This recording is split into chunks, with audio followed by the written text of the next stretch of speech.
మీరు కూడా టమాటో రైతులైతే ఇది వినండి.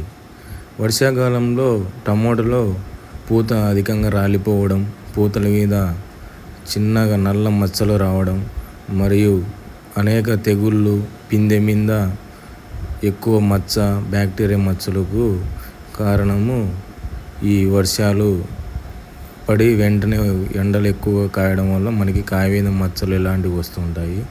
దీన్ని నివారించుకోవడానికి మనము BASF కంపెనీది సర్కాడిస్ ప్లస్ మరియు ప్లాంటోమైసిన్ మరియు లిబరల్ TM మ్యాక్స్ అనే మందు స్ప్రే చేసుకొని ఈ నల్ల మచ్చల్ని నివారించుకోవచ్చు.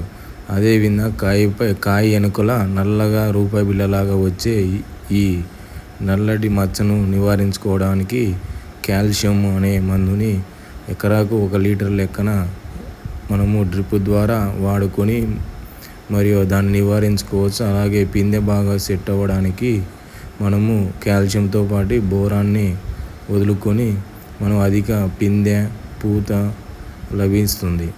ఇలాంటి మరిన్ని రైతు సంబంధిత వీడియోల కోసం మా మణికంఠ ఫర్టిలైజర్ ఛానల్ని సబ్స్క్రైబ్ చేసుకోండి. మరియు ఈ ఇన్ఫర్మేషన్ నచ్చినట్లయితే మీ సోటి రైతులకు షేర్ చేయండి.